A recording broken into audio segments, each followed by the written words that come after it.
Hello students, how are you students. आपको इस channel पर ना केवल graduation and post graduation physics के टॉपिक्स की सबसे आसान एक्सप्लेनेशन देखने को मिलती है, बल्कि आपको साथ के साथ ये भी बताया जाता है कि आपको एग्जाम में क्या और कैसे लिख के आना है, ताकि आप सिर्फ एक वीडियो देख के ही अपने नोट्स बना सकें और एग्जाम्स में बहुत अच्छे मार्क्स ला सकें। इसी कैटेगरी में आगे बढ़ते हुए आज हम बात करेंगे वेव एंड ऑसिलेशंस के एक और इम्पॉर्टेंट टॉपिक के बारे में, जिसका नाम है total mechanical energy and relaxation time and power dissipation and quality factor of a damped harmonic oscillator। तो स्टूडेंट्स, इस टॉपिक को समझने के लिए सबसे पहले हम एक पार्टिकल कंसीडर करेंगे जिसका मास m होगा। पार्टिकल हमारा यहाँ पर एक ब्लॉक की फॉर्म में होगा, इसका मास m होगा। इसे हमने एक मासलेस इलास्टिक स्प्रिंग के साथ जो है वो अटैच किया हुआ है। इस स्प्रिंग का एक एंड जो है इस ब्लॉक ऑफ मास m के साथ अटैच है, जबकि स्प्रिंग का दूसरा एंड जो है वो एक रिजिड सपोर्ट के साथ अटैच किया हुआ है। x इज इक्वल टू 0 जो है इस ब्लॉक की मीन पोजीशन को रिप्रेजेंट कर रहा है at time t equal to 0। तो स्टूडेंट्स, अब हम क्या करेंगे, इस ब्लॉक पर फोर्स अप्लाई करेंगे जिसको हम डिनोट करेंगे अप्लाइड फोर्स FA वेक्टर से। तो होगा क्या, जिस डायरेक्शन में हम फोर्स अप्लाई करेंगे ये ब्लॉक जो है उसी डायरेक्शन में जो है वो डिस्प्लेस हो जाएगा। हम मान लेते हैं time t equal to t पर इस ब्लॉक की जो डिस्प्लेसमेंट है वो x है। तो स्टूडेंट्स, अब हम क्या करेंगे, इस ब्लॉक को यहाँ पर इस पोजीशन पर लाकर अप्लाइड फोर्स जो है वो रिमूव कर देंगे, और जैसे ही हम अप्लाइड फोर्स रिमूव करेंगे तो इस स्प्रिंग के कारण इस ब्लॉक के ऊपर एक रिस्टोरिंग फोर्स लगेगी, जिसकी डायरेक्शन जो है वो opposite to the direction of displacement होगी। अगर आपका ब्लॉक जो है वो इस डायरेक्शन में डिस्प्लेस हो रहा है तो रिस्टोरिंग फोर्स जो है वो इस डायरेक्शन में एक्ट करेगी। इस रिस्टोरिंग फोर्स के कारण ये ब्लॉक जो है वो अपनी मीन पोजीशन पर आएगा, and due to inertia of motion ये अपनी मीन पोजीशन को ओवरशूट करता हुआ इधर आएगा, फिर इधर आएगा, फिर इधर आएगा। इस तरह से ये सिंपल हार्मोनिक मोशन जो है वो एग्जीक्यूट करना शुरू कर देगा। अगर हम ये मान के चलें कि ये हमारा सिस्टम जो है वो एक वैक्यूम में प्रेजेंट है, तो इस केस में जो ऑसिलेशंस होंगी वो फ्री ऑसिलेशंस होंगी, और इस केस में यहाँ पर कोई भी डैम्पिंग फोर्स हमें देखने को नहीं मिलेगी, और इस केस में यहाँ पर ऑसिलेशन जो है वो कंटिन्यू रहेंगी for infinitely long time. But students, अगर यहाँ पर हम ये मान के चलें कि यहाँ पर एयर प्रेजेंट है तो यहाँ पर हमें डैम्पिंग फोर्स भी देखने को मिलेगी, और डैम्पिंग फोर्स जो होती है वो डायरेक्टली प्रोपोर्शनल टू होती है वेलोसिटी ऑफ द पार्टिकल के, और डैम्पिंग फोर्स की डायरेक्शन जो है वो वेलोसिटी ऑफ द पार्टिकल के ऑपोजिट डायरेक्शन में एक्ट करती है। अगर ब्लॉक जो है वो इस डायरेक्शन में मूव कर रहा है तो डैम्पिंग फोर्स ऑपोजिट डायरेक्शन में लगेगी, अगर ब्लॉक इधर मूव कर रहा है तो डैम्पिंग फोर्स ऑपोजिट डायरेक्शन में लगेगी। मान लेते हैं स्टूडेंट्स की ब्लॉक जो है वो इस डायरेक्शन में मूव कर रहा है तो डैम्पिंग फोर्स जो है वो इस डायरेक्शन में एक्ट करेगी। तो इस केस में क्या होगा, यहाँ पर जो ऑसिलेशंस का एम्पलीट्यूड होगा वो टाइम के साथ डिक्रीज होता रहेगा, और एक फाइनाइट टाइम के बाद ऑसिलेशन जो है वो डाई आउट हो जाएंगी, और ये ब्लॉक जो है वो अपनी रेस्ट पोजीशन पर आकर स्टॉप हो जाएगा आफ्टर सम टाइम। तो इस प्रकार के ऑसिलेटर को हम बोलते हैं डैम्प्ड हार्मोनिक ऑसिलेटर, और इस प्रकार की ऑसिलेशंस को हम बोलते हैं डैम्प्ड हार्मोनिक ऑसिलेशंस। इस ऑसिलेटर के लिए डिफरेंशियल इक्वेशन और उसका सॉल्यूशन जो है वो हम ऑलरेडी फाइंड आउट कर चुके हैं इस वीडियो के अंदर, जिसका लिंक आपको ऊपर आई बटन में और नीचे डिस्क्रिप्शन बॉक्स में मिल जाएगा। इस ऑसिलेटर की डिफरेंशियल इक्वेशन को सॉल्व करके हमें डिस्प्लेसमेंट का एक्सप्रेशन मिलता है at a particular instant of time t। उस डिस्प्लेसमेंट का एक्सप्रेशन जो है वो डायरेक्ट आज के इस टॉपिक में हम यूज करेंगे। तो स्टूडेंट्स, डायग्राम तो आप एग्जाम में ये बना के आएंगे। आइए देखते हैं कि अगर एक क्वेश्चन आपको एग्जाम में पूछा जाता है तो उसकी थ्योरी को आप कहां से स्टार्ट करके आएंगे। आइए अब वो देख लेते हैं। Consider a particle of mass m is oscillating about its equilibrium position x is equal to 0 in a resistive medium। तो सबसे पहले हमने एक पार्टिकल कंसिडर किया, इसका मास m है, और ये अपनी इस इक्विलिब्रियम पोजीशन के अबाउट जो है वो ऑसिलेट कर रहा है एक रेजिस्टिव मीडियम में, और रेजिस्टिव मीडियम यहाँ पर क्या है, एयर है।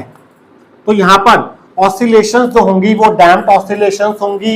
इन ऑसिलेशन का जो एम्पलीट्यूड है वो टाइम के साथ डिक्रीज होगा ही होगा।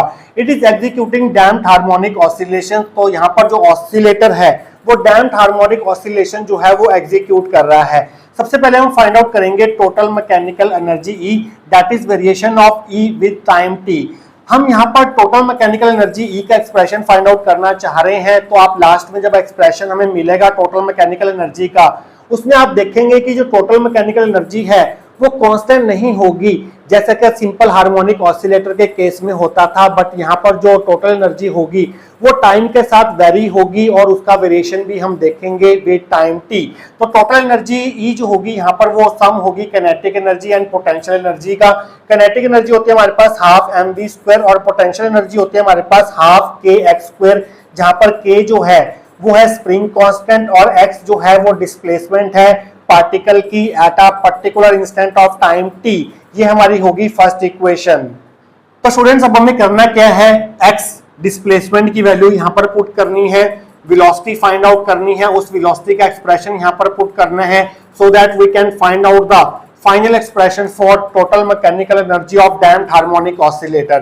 The displacement of particle at time t equal to t is given by, जब हमने differential equation of damped harmonic oscillator पढ़ा था और उसका solution find out किया था, तो हमने देखा था कि इस प्रकार की oscillations के लिए, इस प्रकार की damped harmonic oscillations के लिए जो हमारे पास displacement x का expression होता है वो कुछ इस प्रकार से होता है। xt जो है वो होता है हमारे पास a sin omega dash t plus phi, और यहाँ पर x जो है वो टाइम का फंक्शन होता है, xt को हम सिंपली x भी लिख सकते हैं। वहां पर हमने देखा था कि ओमेगा डैश क्या था, ओमेगा डैश था हमारे पास square root of omega square minus R square, जहां पर ओमेगा था हमारे पास natural frequency of harmonic oscillator और ओमेगा हमारे पास square root k by m के बराबर होता है। अगर हम दोनों तरफ स्क्वायरिंग कर दें तो ओमेगा डैश स्क्वायर जो है वो omega square minus R square के बराबर आ जाता है। और ये कैपिटल A किसके बराबर था, कैपिटल A हमारे पास बराबर था A इंटू e की पावर माइनस आर टी, जहां पर r था b बाय 2m। b जो है वो डैम्पिंग कॉफिशिएंट है मीडियम का, जिस मीडियम में इसको हमने ऑसिलेटर को रखा हुआ है उसका वो डैम्पिंग कॉफिशिएंट होगा। इसकी वैल्यू जो है वो मीडियम पर डिपेंड करेगी इस b की वैल्यू। तो अगर हम स्टूडेंट्स इस a की वैल्यू को यहाँ पर पुट कर दें तो x की वैल्यू हमारे पास आ जाएगी a इंटू e की power minus R T sine omega dash T plus five, ये हमारी सेकेंड इक्वेशन होगी। तो स्टूडेंट्स आप देख सकते हैं कि यहाँ पर जो एम्पलीट्यूड है a जो है वो एक्सपोनेंशियली डिक्रीज करेगा विद टाइम t। तो अगर हम ग्राफ प्लॉट करें capital A amplitude and time के बीच में, तो ग्राफ कैसा होगा, ग्राफ जो है वो एक्सपोनेंशियली डिक्रीज होगा। अगर हम टाइम t इक्वल टू 0 लें तो अगर t की वैल्यू 0 पुट करें तो हमें क्या मिलेगा, a is equal to small a e की power 0, that is a equal to a, क्योंकि e की पावर 0 जो है वो 1 होता है। तो टाइम t इक्वल टू 0 पर कैपिटल A जो है वो स्मॉल a के बराबर होगा। उसके बाद ये जो है वो एक्सपोनेंशियली डिक्रीज करेगा, और जब टाइम t हमारे पास इनफाइनाइट होगा, जब time t equal to infinity होगा, तो यहाँ पर अगर हम t की जगह इनफाइनाइट पुट करें so a will be equal to a e की पावर माइनस इन्फिनिटी, और a की पावर माइनस इन्फिनिटी जो है वो 0 होता है। तो after sufficiently long time amplitude जो है वो 0 को अप्रोच करेगा in case of damped harmonic oscillator. हम ये मान के चल रहे हैं कि यहाँ पर जो डैम्पिंग है वो लाइट डैम्पिंग है, वीक डैम्प मोशन है यहाँ पर, मींस यहाँ पर डैम्पिंग कोएफिशिएंट b की वैल्यू जो है वो स्मॉल है। तो उस केस में एम्पलीट्यूड जो है वो टाइम के साथ इस प्रकार से वेरी करेगा और ऑसिलेशन जो है वो कुछ आपको इस तरह से दिखाई देंगी। तो स्टूडेंट्स यहाँ तक हम पहुंच चुके हैं, इसके आगे का पार्ट हम करेंगे आने वाले सेक्शंस के अंदर। तो स्टूडेंट्स अब हम फाइंड आउट करेंगे velocity of the particle at any instant of time t। तो वो क्या होगी हमारे पास, velocity of the particle at time t is given by, velocity होता है हमारे पास rate of change of displacement means dx by dt। हमारे पास x की वैल्यू है सेकेंड इक्वेशन में निकाल रखी है हमने, तो x की वैल्यू उठा के यहाँ पर पुट कर देते हैं। सो d by D T of a into e की power minus R T sine omega dash t plus five. तो a कांस्टेंट है, इसे आप बाहर ले लीजिए। सो d by D T of e की power minus R T sine omega dash t plus five. यहाँ पर हम लगाएंगे प्रोडक्ट रूल ऑफ डिफरेंशिएशन। तो पहले हम e की पावर माइनस आर टी का डिफरेंशिएशन करेंगे तो वो आपको देगा e की पावर माइनस आर टी का डिफरेंशिएशन हो जाएगा minus R. Sine omega dash T plus five जो है वो ऐसे ही रहेगा, प्लस अब हम फर्स्ट फंक्शन को एज इट इज रखेंगे, e की पावर माइनस आर टी ऐसे ही रहेगा, sine omega dash T plus five का डिफरेंशिएशन हो जाएगा cos omega dash T plus five, फिर इस टर्म का डिफरेंशिएशन करेंगे तो हमारे पास आ जाएगा omega dash T, five constant है, फाइव का डिफरेंशिएशन हो जाएगा zero with respect to time T. तो यहाँ से स्टूडेंट्स हम कॉमन ले लेते हैं, e की power minus R T common आ रहा है दोनों में से, तो कॉमन ले लिया, e की पावर माइनस आर टी अंदर रह गया हमारे पास। पहले हम ये टर्म लिख देते हैं omega dash cos omega dash T plus five, उसके बाद minus R sine omega dash T plus five, ये हमारी थर्ड इक्वेशन होगी। तो स्टूडेंट्स ये होगी हमारे पास velocity of the particle at time T. तो हमारे पास वेलोसिटी भी आ चुकी है और डिस्प्लेसमेंट हम ऑलरेडी फाइंड आउट कर चुके हैं। तो इस v की वैल्यू को और इस x की वैल्यू को यहां पर और यहां पर पुट करेंगे फर्स्ट इक्वेशन में, तो आप लिखेंगे using 2 and 3 in 1 we get E will be equal to half m, v की वैल्यू हमारे पास आई है, ये पूरी की पूरी वैल्यू पुट करेंगे आप, a e की power minus R T omega dash cos omega dash T plus five minus R sine omega dash T plus five, ऊपर स्क्वायर है तो स्क्वायर आएगा, उसके बाद हमारे पास है प्लस हाफ के x है, x की वैल्यू हमारे पास है यहाँ पर a इंटू की power minus R T sine omega dash T plus five, ऊपर स्क्वायर है तो यहाँ पर स्क्वायर आ जाएगा। अब हम क्या करेंगे, यहाँ पर a माइनस बी का होल स्क्वायर जो है वो अप्लाई करेंगे, तो आपको मिलेगा हाफ m, a का स्क्वायर हो जाएगा a स्क्वायर, e की पावर माइनस आर टी का स्क्वायर हो जाएगा हमारे पास e की power minus two R T, यहाँ पर हमें अप्लाई करना होगा a माइनस बी का होल स्क्वायर, तो आपको मिलेगा omega dash square cos square omega dash T plus five plus R square sine square omega dash T plus five minus two into R into omega dash into cos omega dash T plus five sine omega dash T plus five, हमने apply कर दिया A square plus B square minus two A B. उसके बाद हमारे पास है plus half के, ए का स्क्वायर हो जाएगा ए स्क्वायर, e की पावर माइनस आर टी का स्क्वायर हो जाएगा e की power minus two R T, साथ में sign square omega dash T plus five हो जाएगा हमारे पास। अब स्टूडेंट्स जो हम यहाँ पर केस ले रहे हैं, ये जो हमने सॉल्यूशन लिखा है differential equation of damped harmonic oscillator का, वो वीकली डैम्प मोशन के लिए लिखा है। हमने यहाँ पर लाइट डैम्पिंग का केस लिया है। डैम्प्ड हार्मोनिक ऑसिलेटर के केस में हमारे पास तीन केसेस होते हैं, high damping, critical damping, light damping. हम यहाँ पर लाइट डैम्पिंग का केस डिस्कस कर रहे हैं, जिस केस में हमारे पास कंडीशन ये होती थी कि आर स्क्वायर जो है वो ओमेगा स्क्वायर से कम होता था, तो उस केस में डैम्प्ड हार्मोनिक ऑसिलेटर की डिफरेंशियल इक्वेशन का सॉल्यूशन जो है वो हमें ये देखने को मिलता था, और ऑसिलेशन जो है वो हमें इस प्रकार से देखने को मिलती थी। अगर आपको डिक्रीजिंग एम्पलीट्यूड की ऑसिलेशन चाहिए तो ये कंडीशन जो है वो सेटिस्फाई होनी चाहिए, तभी आपको हार्मोनिक ऑसिलेशन जो है वो देखने को मिलेंगी ऑफ डिकेइंग एम्पलीट्यूड। तो हम यहाँ पर ये कंडीशन जो है वो अप्लाई करेंगे। In case of light damping R square जो है वो ओमेगा स्क्वायर से कम होता है, मींस आर जो है वो ओमेगा से कम होगा, मींस आर जो है वो जीरो को अप्रोच करेगा, जीरो नहीं होगा, जीरो के अप्रोक्सीमेटली इक्वल होगा। तो हम क्या करेंगे, ये जो हमारा एक्सप्रेशन निकला है एनर्जी का, जहां जहां आर है वहां वहां हम जीरो पुट कर देंगे। यहाँ पर इस आर की जगह जीरो पुट करेंगे, इस आर की जगह जीरो पुट करेंगे, बट स्टूडेंट्स इस आर की जगह हम जीरो नहीं पुट करेंगे, क्योंकि अगर हमने यहाँ पर आर की वैल्यू जीरो पुट कर दी तो ई की पावर यहाँ पर जीरो हो जाएगा, तो ई की पावर जीरो जो है वो वन होता है, मींस एक्स जो है वो हो जाएगा हमारे पास A sine omega dash T plus five. But ऐसा नहीं होता, क्योंकि यहाँ पर एम्पलीट्यूड जो है वो एक्सपोनेंशियली डिक्रीज होता है विद टाइम टी। तो यहाँ पर आर एक्सपोनेंशियल में जो आर है वहां पर आपको जीरो नहीं पुट करना, बाकी जहां जहां आर है वहां वहां आप आर को जीरो पुट करेंगे। ये टर्म जो है वो जीरो नहीं हो सकती एक्सपोनेंशियल वाली, तो आपको यहाँ पर जीरो नहीं पुट करना है और यहाँ पर जीरो नहीं पुट करना है एक्सपोनेंशियल में, यहाँ पर और यहाँ पर आर को जीरो पुट करना है। तो आपके पास क्या बनेगा, और साथ के साथ जब आपका आर जीरो को अप्रोच करेगा तो उस केस में जो हमारा omega dash square equal to omega square minus R square था, तो आर स्क्वायर जो है वो जीरो को अप्रोच कर रहा है, तो यहाँ पर आर को जीरो पुट कर दो तो ये अप्रोक्सीमेटली ओमेगा स्क्वायर के बराबर हो जाएगा।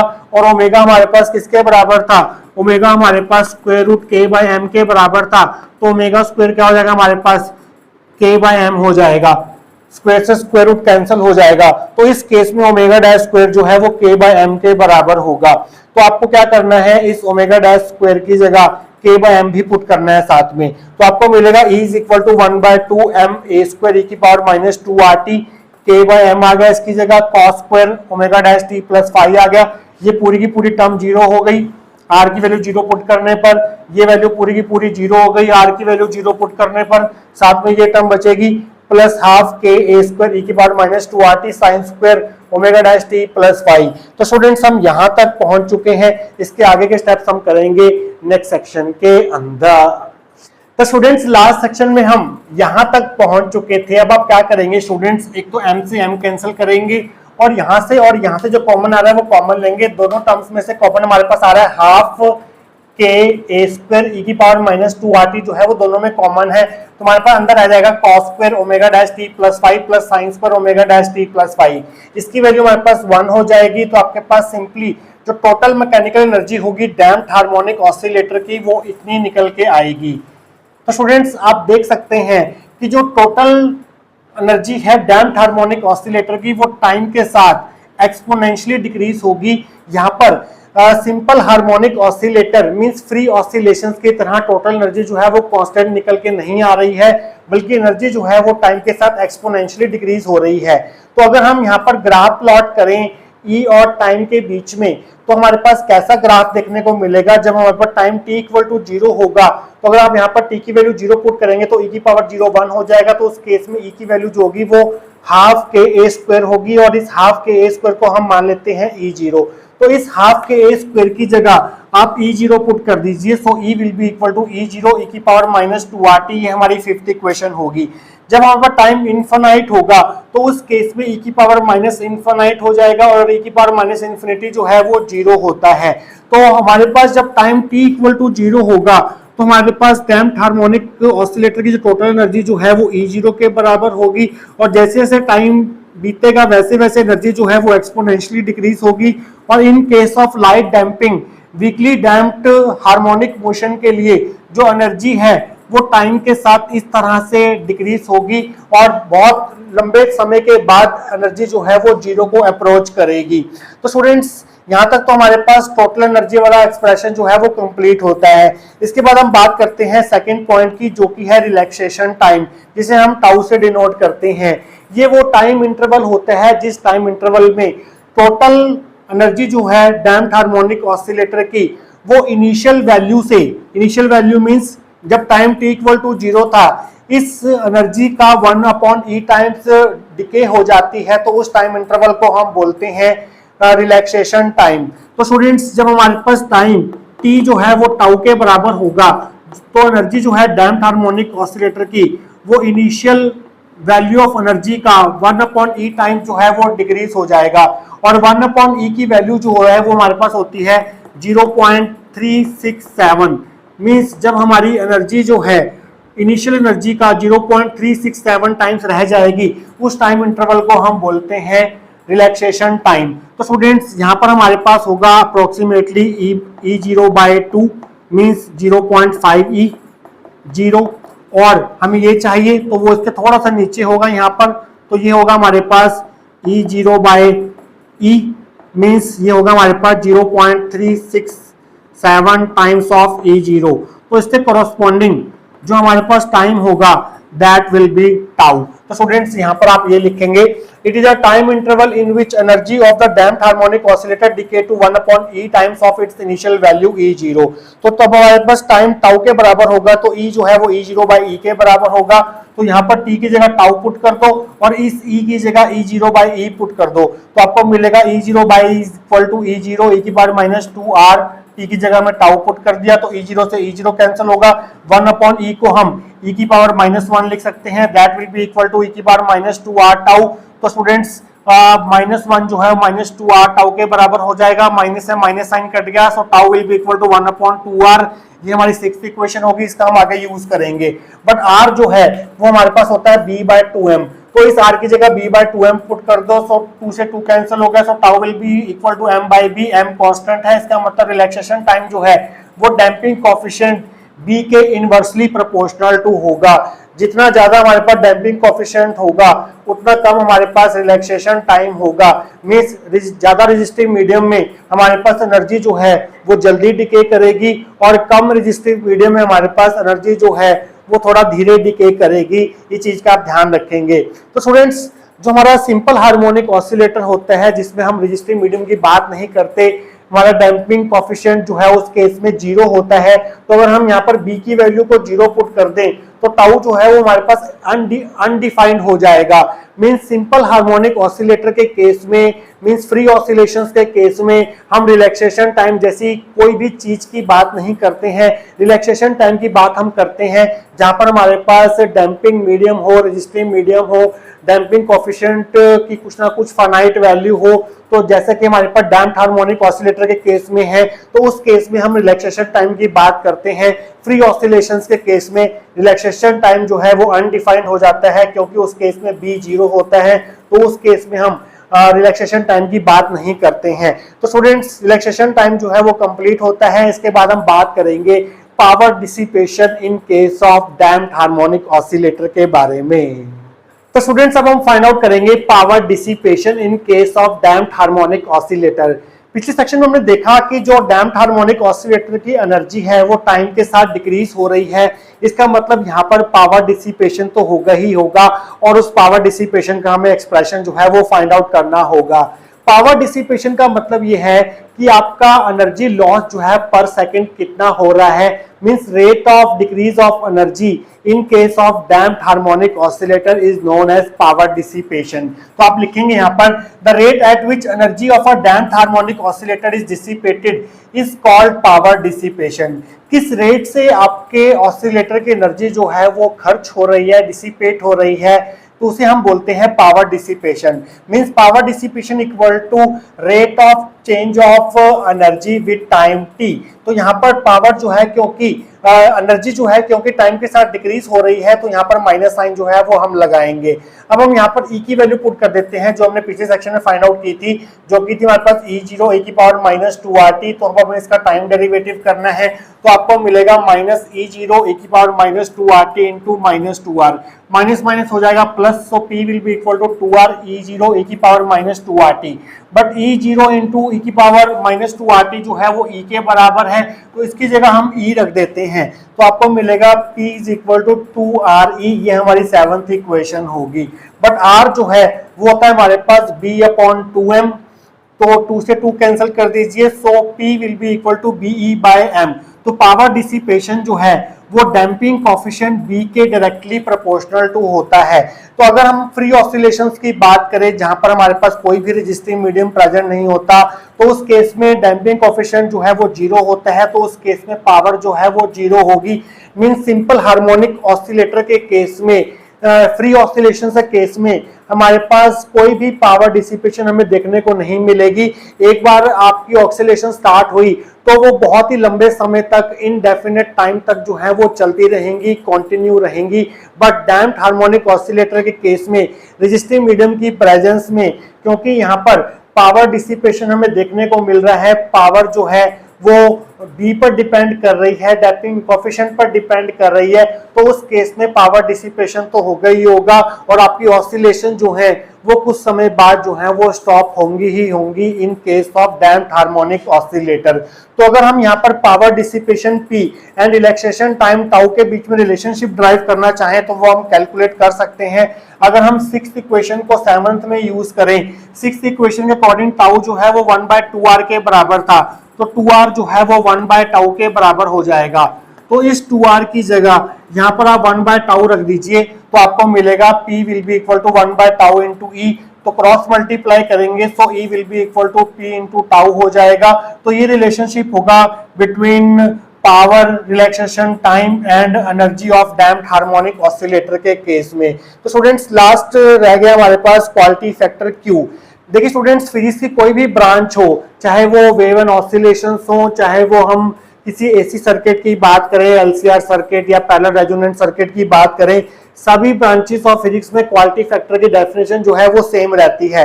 क्वालिटी फैक्टर जो होता है वो होता है हमारे पास 2π times ratio of energy stored in the system to the energy loss per second. तो अब यही डेफिनेशन आप यहाँ पर लिखेंगे, it is defined as the 2π times the ratio of energy stored in the system to the energy loss per period. Energy stored in the system जो है वो हमारे पास है कैपिटल E। अब एनर्जी लॉस पर सेकेंड कितना होगा? देखिए स्टूडेंट्स, 1 सेकेंड में कितनी एनर्जी लॉस हो रहा है हमारे पास, इतनी एनर्जी लॉस हो रही है P के बराबर। एनर्जी लॉस इन 1 सेकेंड वो है हमारे पास डैम्प्ड हार्मोनिक ऑसिलेटर केस में पावर डिसिपेशन P के बराबर। तो एनर्जी लॉस पर पीरियड को हम डिनोट करते हैं कैपिटल T से, तो वो कितना हो जाएगा, P इंटू टी हो जाएगा। तो स्टूडेंट्स आप यहाँ पर लिखेंगे Q is equal to 2 pi into energy store in the system हमारे पास E, और पावर लॉस पर पीरियड हमारे पास हो रहा है P इंटू टी। तो यहाँ पर आप P इंटू टी पुट कर देंगे, मीन्स PT पुट कर देंगे, और E की वैल्यू हमने निकाली है अभी जो कि है P इंटू टाउ। तो E की जगह आप यहाँ पर पुट करेंगे, यहाँ पर E की जगह यहाँ पर पुट करेंगे Q will be equal to 2 pi into P into tau by PT। तो P से P कैंसिल हो जाएगा। इस एक्सप्रेशन को आप कैसे लिख सकते हैं, इसको आप ऐसे लिख सकते हैं Q is equal to 2 pi by T into tau. 2 pi by T होता है हमारे पास angular frequency omega, so Q will be equal to omega, 2 pi by T की जगह ओमेगा पुट कर दिया, और टाउ हमारे पास किसके बराबर है, 1 बाय 2R के बराबर है, और टाउ की जगह 1 बाय 2R पुट कर दिया। So Q will be equal to omega by 2R। R हमारे पास किसके बराबर है, B बाय 2M के बराबर है, तो B बाय 2M पुट कर दिया, 2 से 2 कैंसिल हो गया। So Q will be equal to omega m by B. So Q will be inversely proportional to B. Means जो क्वालिटी फैक्टर होता है वो डैम्पिंग कोफिशिएंट के इनवर्सली प्रोपोर्शनल टू होता है। जितना ज्यादा डैम्पिंग कोफिशिएंट होगा उतना कम क्वालिटी फैक्टर होगा, एंड वाइस वर्सा। तो स्टूडेंट्स ये था आपका आज का टॉपिक। आई होप आपको आज का टॉपिक जो है वो अच्छे से क्लियर हुआ होगा। मिलेंगे किसी और important topic related to wave and oscillations के साथ। Till then take care.